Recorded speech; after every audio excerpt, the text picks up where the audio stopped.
What up, everybody? It's your boy Kentario, and I'm back again for another episode of Christ and Comic Books. And today we are looking to talk about the series of Bleach. So you guys thought I was just going to talk about Naruto and not hit on Bleach? And if I'm going to hit on Bleach, you know that means One Piece is coming. So you definitely got to be tuned in. But today we're going to be focusing on Bleach. And here's the reason for that is one, I of course want to hit on the big three. I think it's extremely important to talk about these series, what's so popular about them, what draws people to these series. But mainly, above all else, being that this is Christ in Comics, is to talk about whether or not Christians should watch it. And I'm genuinely not here to actually answer that question specifically, but to point out some key points as to what may turn a Christian off from it, and some of the things that may actually be found as attractive to a Christian when watching the series of Bleach. So definitely tune in for the entirety of this video. Just as we did with the video on WandaVision, where we broke it up into 3 parts, and then we're going to post the full video. The same will be taking place with this one as well. We're going to talk about the actual series, but then we're going to finish off by giving the Christian aspect behind how Christians can view the show when they're watching it, or even more so when they're reading it. One of the main stipulations I had on myself when it came to doing this is that I have read majority of Bleach. I actually stopped like in the middle of the blood war. So with that being said, I was like, you know, I haven't finished the series, but one thing I should do, I should actually collect it. So I've decided going forward that I'm going to collect Bleach, and the same thing is taking place with Naruto. So my collection will have the completeness of the big 3 at some point. And I'm really excited about that, and again, I'm so thankful for you guys joining me on this journey. So let's start this video out by actually hitting on some key pieces in regards to the upcoming of Bleach.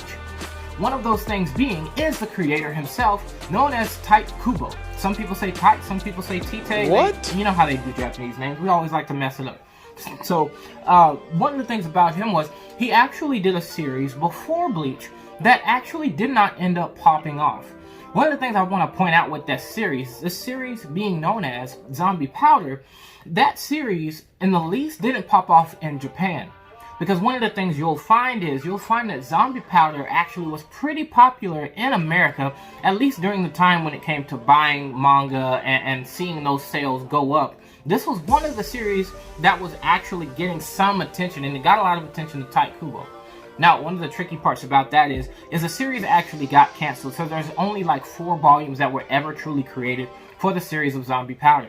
So what Tite Kubo ends up doing is, he ends up taking a lot of the concepts he had planned on putting in Zombie Powder, and he brings it into his hit series known as Bleach. And that's where we have that now today.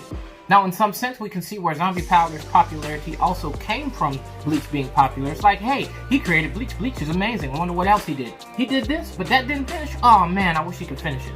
So that's the impact that we really see from the starting out of Tite Kubo. But we're thankful for both series, because if it wasn't for Zombie Powder, he wouldn't have got the attention he got towards Bleach. And that's just my personal opinion. But a lot of concepts from it, you will definitely find in Bleach. So when we're actually looking at the story of Bleach, this is where you have a young man by the name of Ichigo Kurosaki. Ichigo Kurosaki is your typical high school kid in Japan who has his father and 2 sisters at home. The mother, of course, had passed away early on, but in his mother passing, he became a very protective person. He protects his siblings. He always constantly fights with his father, which may speak to his skill set in and of itself. But then he's also defending the graves of anyone who has died. If someone is desecrating maybe a place where there are flowers or a cross being placed, he comes to the aid of that gravesite, fighting off any of those, those troublemakers that may be there. Now, here's the reason for that. Ichigo Kurosaki can see ghosts. And him being able to see ghosts, it's almost like he sees a value even in these spiritual beings, as well as, of course, human life.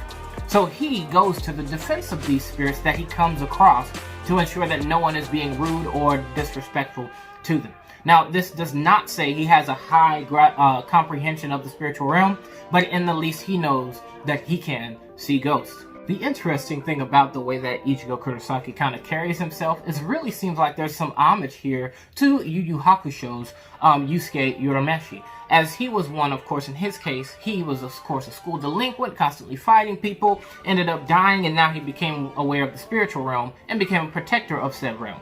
Similar to what we see with Ichigo, he's kind of just that laid-back guy. I'll fight anybody to protect people because people shouldn't just be mistreated or discriminated against. He operates in like fashion to that of Yusuke Urameshi, which is kind of interesting. But what we find out going forward with the series is that he is met by none other than Rukia Kuchiki. Rukia Kuchiki is what's known as a Soul Reaper, or in the Japanese translation, a Shinigami. And so her premise and purpose is, as a Soul Reaper, she comes to the aid of the spirits, or the souls that continue to exist in this realm, allowing them to move on to what's known as the Soul Society.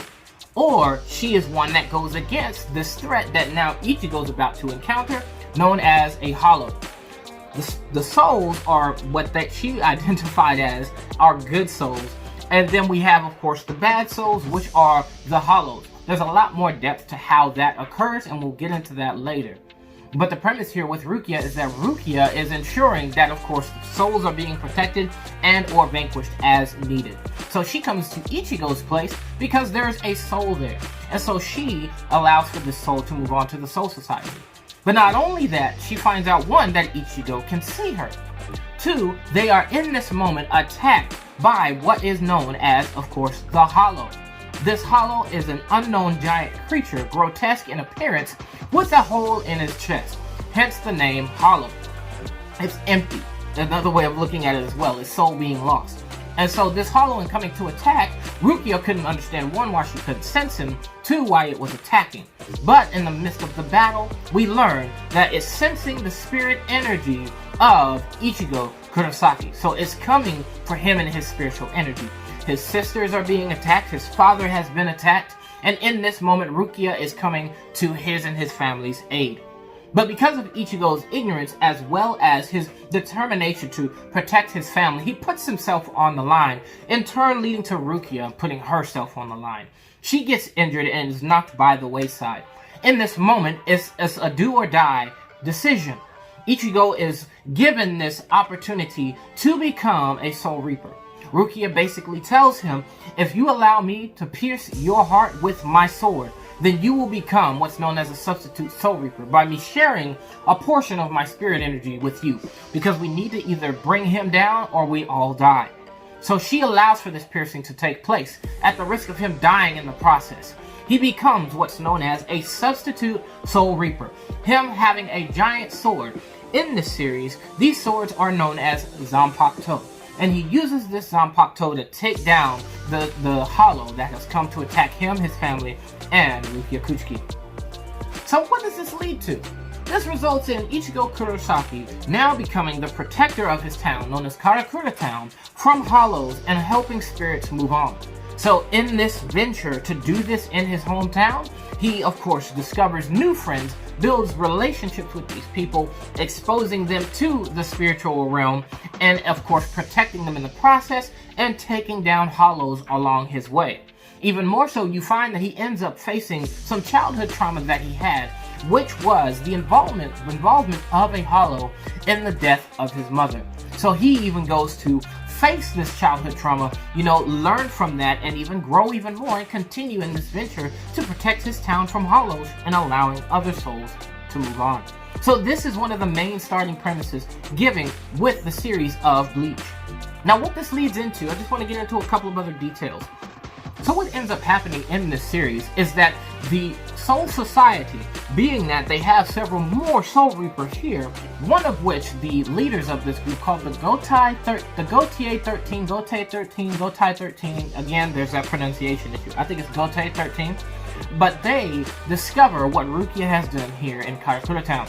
So in that being revealed, they observe what she has done as a crime and that she needs to be judged for it.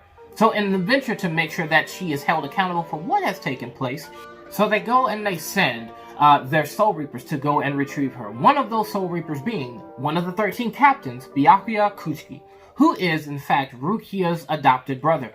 So in him going to retrieve her, they have to of course take on Ichigo, because Ichigo, like we said before, is about defending and protecting his friends. But in this battle, Ichigo discovers how far off he is as far as his capability, strength, and skill with what he is doing as an actual Soul Reaper, a god of death as they promote it here in the series. He's taken down by Byakuya. Rukia is taken into custody, and she leaves back with them to the Soul Society to be judged, otherwise known as Serete. So, with her being taken into custody, Ichigo being defeated and even more so, really just losing his substitute Soul Reaper powers in that moment, now has to figure out a way, how can I save my friend? So this story leads us into him encountering I guess you could call him a mad scientist, that's the best way to describe him. But Kisuke Urahara introduces himself into the series by this point, thus teaching Ichigo how to truly become a god of death, how to truly become a Shinigami. And so what he has to do is, he puts him into this pit, and in this pit, his soul is placed in this pit, and he's faced with death. What's discovered here in this moment is a very grueling process that will either result in him truly becoming a Soul Reaper of his own, or him becoming a Hollow. So this is a very risky process that they're going through. But in this moment, Ichigo of course succeeds over this practice, and fully becomes a Soul Reaper of his own. Now in this moment, we learn a lot more about the zampakto, which is their swords, and the relationship that a Soul Reaper needs to have with said sword. They need to, one, they bring up something that's so key, and I want to go deeper into that later, but they bring up something so key as the name of the sword, which is tied to its actual power and its essence. Even more so, giving a level of personification to these zampakto, or these swords, as to bring about that heavy relationship. So in Ichigo going toe-to-toe with Kisuke Urahara, he discovers the name of his zampakto, otherwise known as Zangetsu, with his trademark giant butcher knife look, as well as no hilt to be placed. Now we can of course tie that to little skits and scenes that took place in their fight, where Kisuke of course destroyed the hilt, but this really demonstrates with his sword being so big, at its base state, it shows a high level of spiritual pressure and energy that dwells within Ichigo. In the midst of all of this training, we of course discover that 3 of his friends, Orihime, Chad, and Uryu, have all been about training to be able to go to the Soul Society to assist. Now to kind of touch on this just a little bit, as to not go too deep, because it's very complex and in some ways confusing. Chad and Orihime discovered that they have human powers, that's the best way of putting that.